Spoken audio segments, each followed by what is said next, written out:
जानते हैं तुझे, किस तरीके से तुझे लेते हैं, तेरे कैरेक्टर कैसा है, तेरी इमेज कैसी है, ये पूछना चाहिए। तो क्या पूछते हैं? क्यों? क्योंकि नए लड़के आए वो उनके बेटे बहू, उनके भांजे, उनके साले सालिया राजनीति में आ सकती है क्या? और सारी पार्टियां एक साथ मिल जाती हैं, सारी पार्टियां, स्थापित पार्टियां, उनके 25 जिता दो, हमारे 20 जिता दो, उनके विरोध में कभी सशक्तता से कोई खड़ा नहीं होता। नए लोगों को लाने के लिए कुछ नया बनाना पड़ता है, कुछ नया आना पड़ता है। वो नया ये है, नया सरदार सेना है, ये राजनीति को बनेगी। एक बात और बताता हूँ, अभी डॉक्टर साहब ने बहुत जोशपूर्ण वक्तव्य दिया, आपको बताया आप पे अन्याय हो रहा है, अत्याचार हो रहा है, सरदार साहब जेल में है, प्रतिमा जेल में है। क्यों होता है? क्यों होता है? अब यहाँ मैं खड़ा करके पूछूं कि कितने लोग भाषण दे सकते हैं?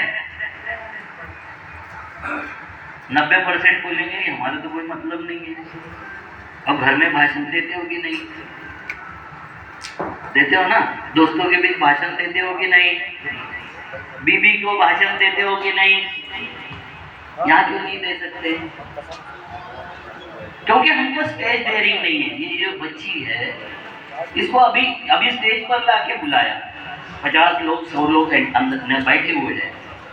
इसमें क्या होता है कि उसकी स्टेज डेयरिंग बढ़ती है। हम डिसिप्लिन के नाम से बच्चों को बोलते, बड़े के सामने जवाब देगा, बड़े को समझाएगा। बड़े को नहीं समझाएगा तो किसको समझाएगा? हमारे पास में बच्चों के सवालों के जवाब नहीं है, इसलिए हम बच्चों की वाणी बंद करना जानते हैं। और उसका परिणाम क्या हुआ मालूम है? जब बच्चा कॉलेज में जाता है, बोलने लग जाता है, तो बच्चे के लिए उनका बाप ATM मशीन होता है। क्या होता है? और माँ लॉजिंग बोर्डिंग होती है। क्या हमारी हैसियत यही रखना है हमको? अगर ये हैसियत नहीं रखना है तो सच बात जान लो, चेहरे पे धूल है, आईने पे तोहमत लगाना हमारी भूल है। नेता खराब है, पार्टियां खराब है, लोग खराब है, ये बहुत बोलते ना। कोई भी आता तो कुछ नहीं करता, बोलते कि नहीं? हम कब हमारे लिए बोले हैं?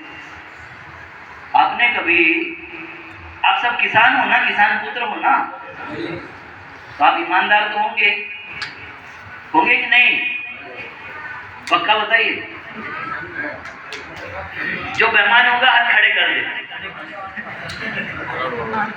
कोई स्वयं को बेईमान कबूल नहीं करेगा, मगर आप बेईमान, सब बेईमान। अगर बेईमान नहीं होते तो नेचर बेईमान नहीं है। आम का पेड़ बोया तो क्या आएगा? इमली नहीं आएगी ना, पक्का ना? अमरूद, इमली बोया तो, धान बोया तो, बराबर है। अब मुझे बताओ कि आप बता रहे थे, क्या बता रहे थे? यात्रा का नाम जनहित संकल्प, जनहित संकल्प है ना?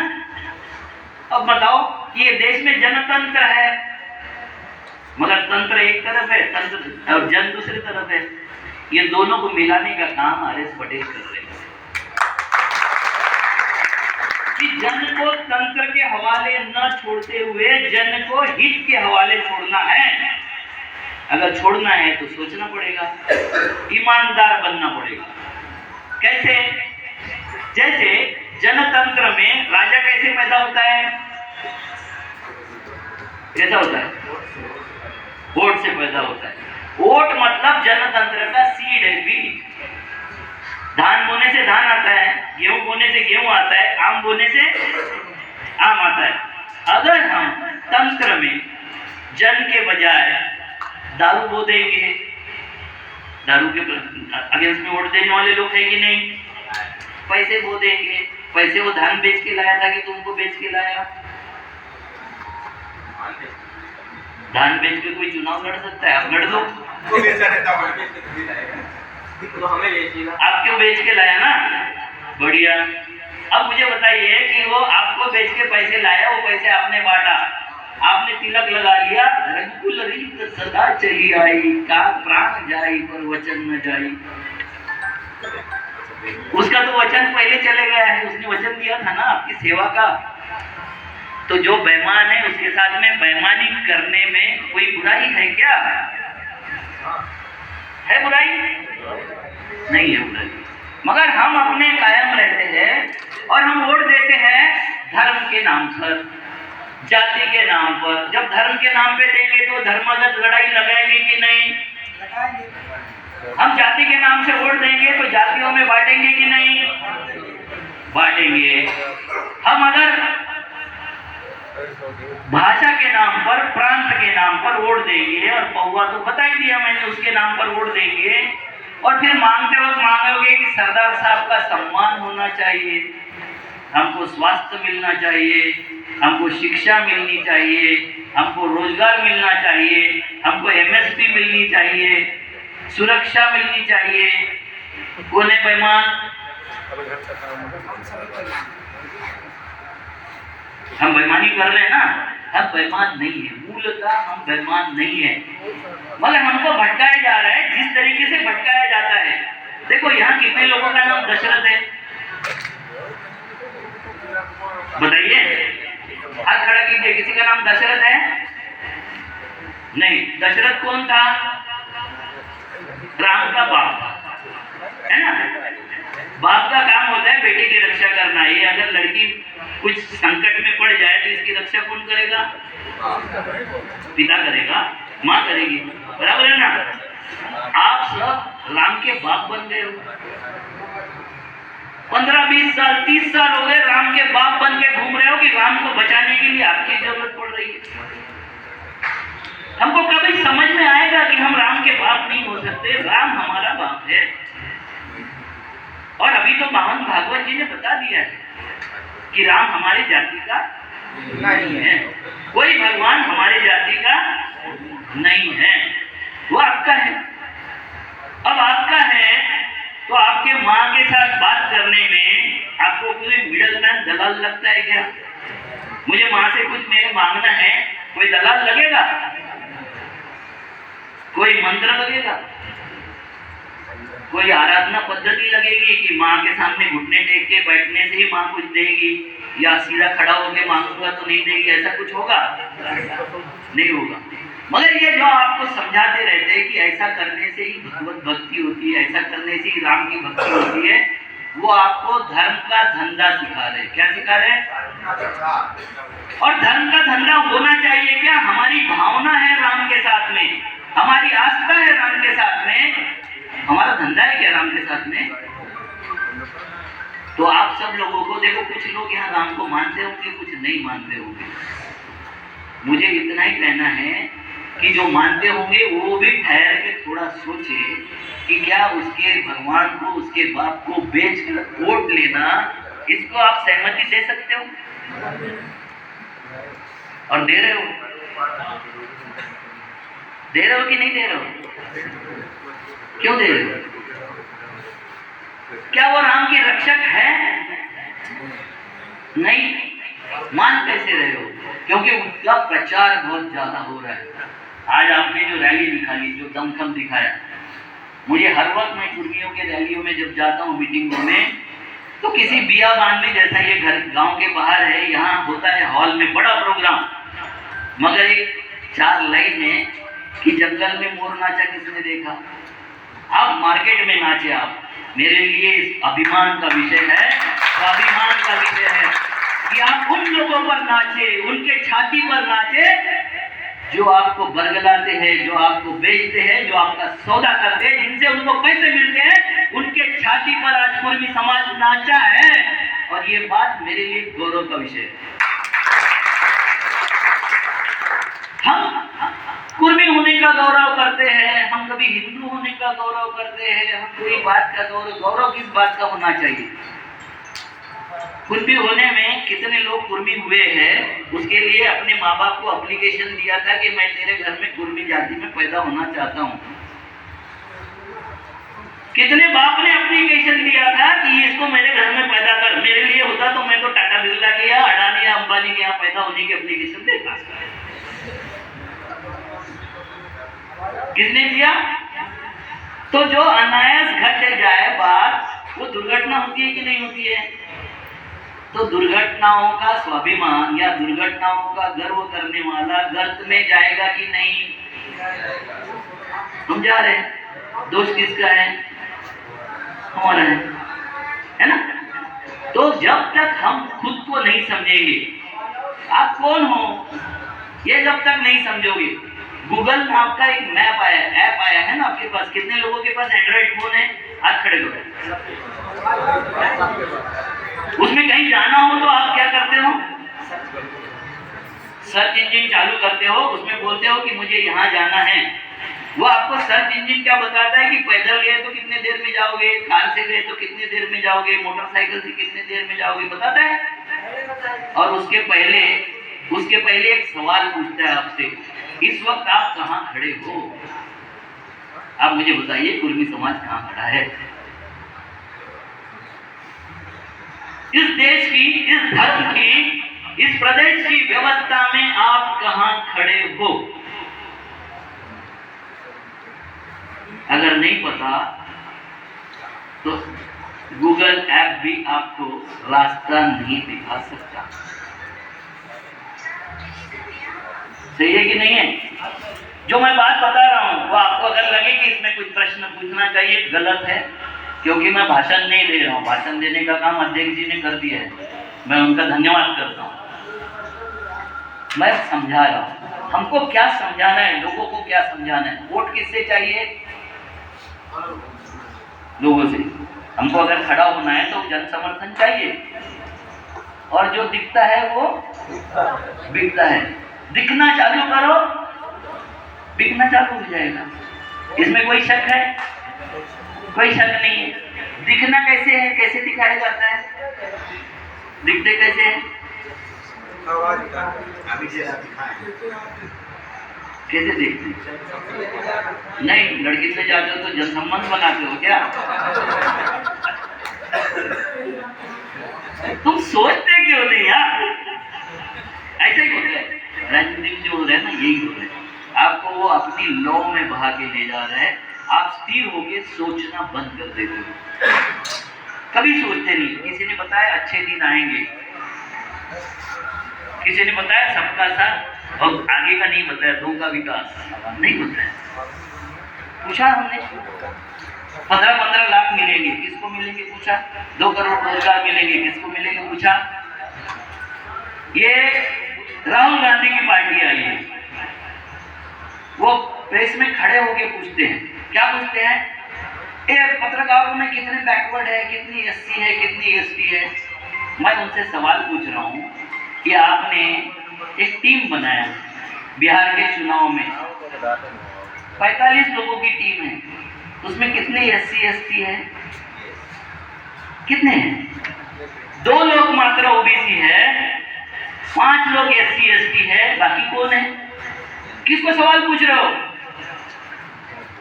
शिबू सोरेन, उस दिन शिबू सोरेन के राज्य में जूता उठाया गया वकील पर, गुजरात बराबर है।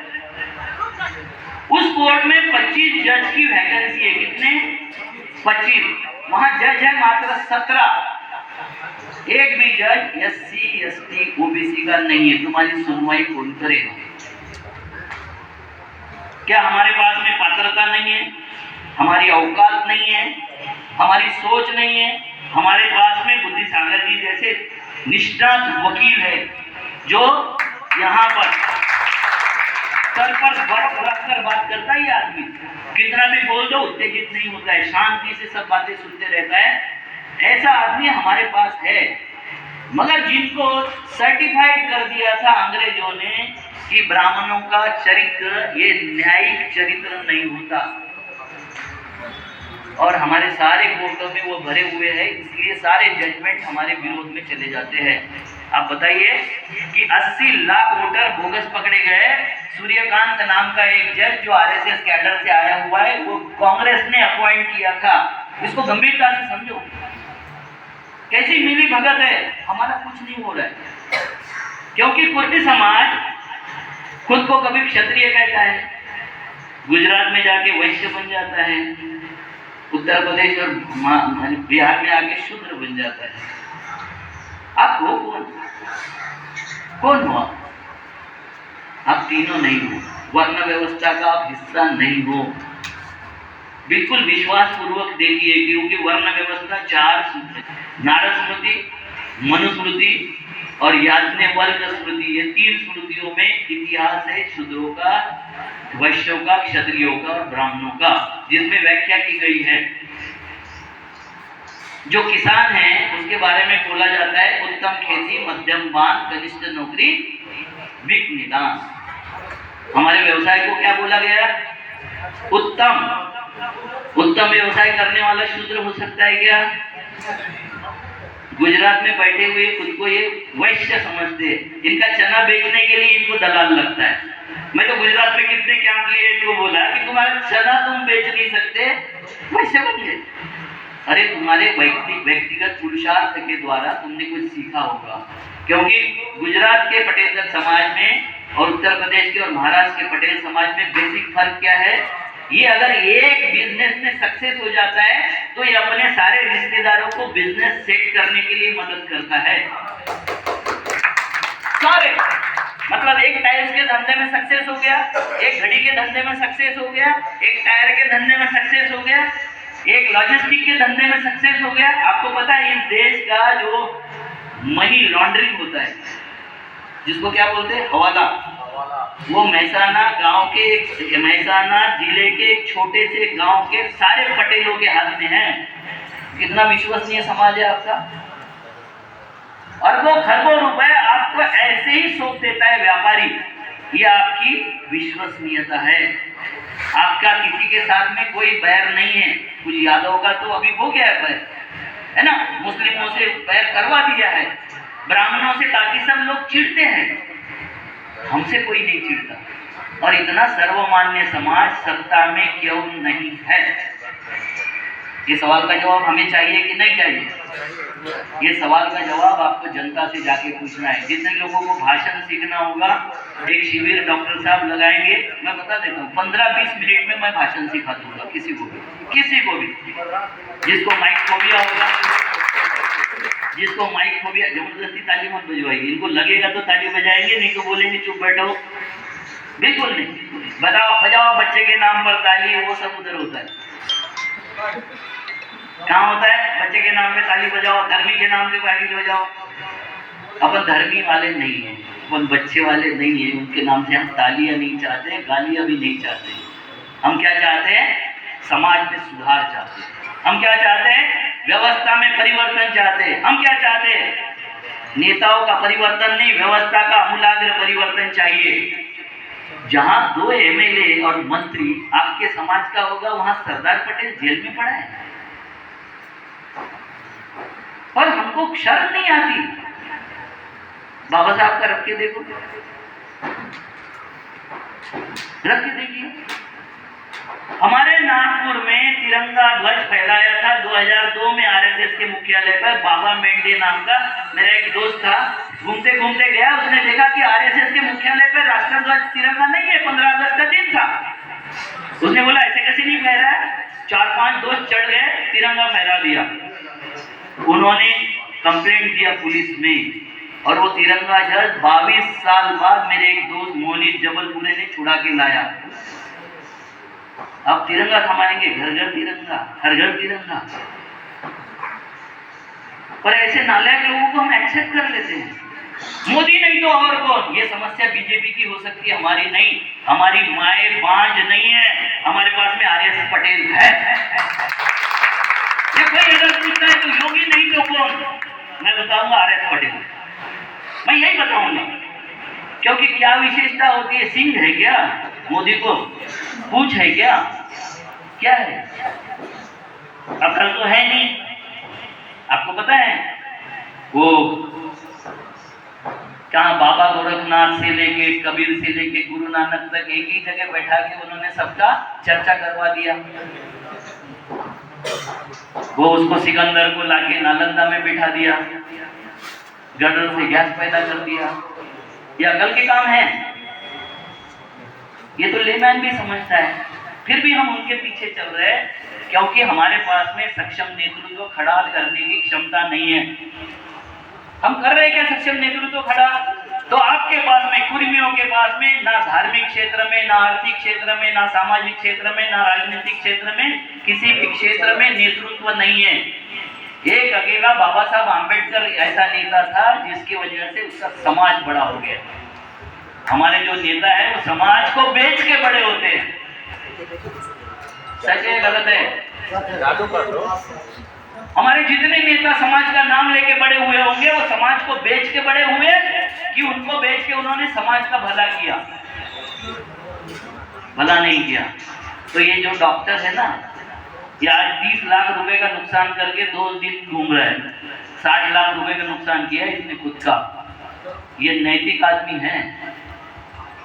नैतिक आदमी कमाई भी छुपाता है। मुझे बोल रहा था नहीं 4-5 लाख रुपए कमाता हूँ, नहीं 30 लाख रुपए कमाता है रोज। और ये कमाने के बाद वो आदमी 3 दिन प्रैक्टिस छोड़ के समाज के लिए काम करता है।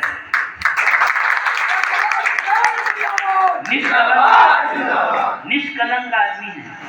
कोई शौक जिसको बोल सकते हैं ऐसा कोई शौक इस आदमी में नहीं है। क्या चाहते हैं हम? नेता नैतिक चाहते हैं, अनैतिक चाहते हैं? आपने जब ठान लिया था कि राजनीति में गुनहगारी को समाप्त करना है, क्रिमिनल समाप्त करना है, एक भी क्रिमिनल नहीं जीता था आपके यहाँ। ये ताकत तो उत्तर प्रदेश में है भाई। आप किसी को भी मिटा सकते हो, किसी को भी बना सकते हो। उत्तर प्रदेश वो चीज है कि जहाँ से सबसे ज्यादा IAS बनते हैं, IPS बनते हैं, इंजीनियर बनते हैं, डॉक्टर बनते हैं। बनते कि नहीं? वाइस चांसलर बनते कि नहीं? और सबसे ज्यादा लेबर भी बनते कि नहीं? ये उत्तर प्रदेश हुआ है यहाँ दुनिया का सबसे सज्जन आदमी मिल सकता है और सबसे हरामी भी यही मिल सकता है। सच है या गलत? इतनी विविधता वाला प्रदेश, यहाँ विकास क्यों नहीं हो रहा? महाराष्ट्र में, जहाँ महाराष्ट्र से आता हूँ, हमारा दरिद्री प्रदेश है। हमारे यहाँ 2-2 हजार फीट खोदने के बाद भी पानी नहीं मिलता। 3 सीजन चले जाते हैं। हमारे यहाँ कई जिलों में बारिश नहीं होती। इस वक्त तो बाढ़ आ गई, नहीं होती। और फिर भी मेहनत से उन्होंने महाराष्ट्र को, हमारे पूर्वजों ने बनाया। माटी नहीं है सर हमारे यहाँ। आपके यहाँ पत्थर नहीं मिलता, हमारे यहाँ माटी नहीं मिलती। पत्थर ऊपर से ही है। और हम अगर खाते हैं ना खाना, तो हमारा इतना तीखा होता है कि गुड़ साथ में रखता है, चिराग नहीं खा सकता हमारे यहाँ का खाना। और इतने दरिद्र प्रदेश के मुंबई में आपको जाके लेबर जैसा काम करना पड़ता है। वहाँ ऐसा जीवन जीना पड़ता है कि एक रूम में 10-10, 20-20 लोग सोते हैं। ये नरकीय जीवन है या स्वर्गीय जीवन है? क्यों करना पड़ता है? इसके बारे में चिंतन करके लोगों से चर्चा करो। मैं आपको इसलिए नहीं बता रहा हूँ कि आप सुन लो भूल जाओ। चर्चा करना चाहिए। जैसे उन्होंने राम की चर्चा की, आप काम की चर्चा करो। आप उनके ट्रैप में नहीं फंसना है। उन्होंने धर्म की चर्चा की, हमने नौकरी की, रोजगार की चर्चा करो, कितने मिले। इस देश पे हर आदमी के ऊपर 70 साल में 41,000 रुपए कर्जा था।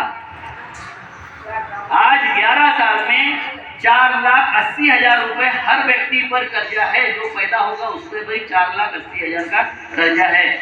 और वो कब है? जब 41,000 था तो सेल, गेल, रेल, भेल, एयरपोर्ट, सीपोर्ट, हाईवे सब बनाया था 41,000 कर्जा लेके।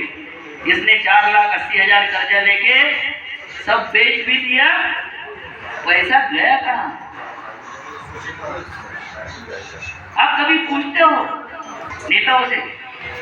मैं आपको एक मोमेंट बताता हूँ क्या होना चाहिए। मैंने अभी महाराष्ट्र में शुरू किया है कि जब बिजली कट जाएगी तो आप कहाँ जाते हो?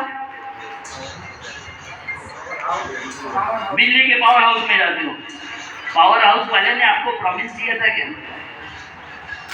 कि मैं बिजली दूंगा 24 घंटे? किसने प्रॉमिस दिया था?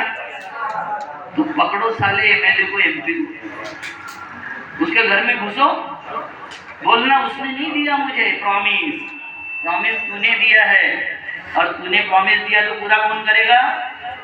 जब तक एमएलए एमपी आपसे डरेंगे नहीं, जब तक वो आपके लिए काम करेंगे।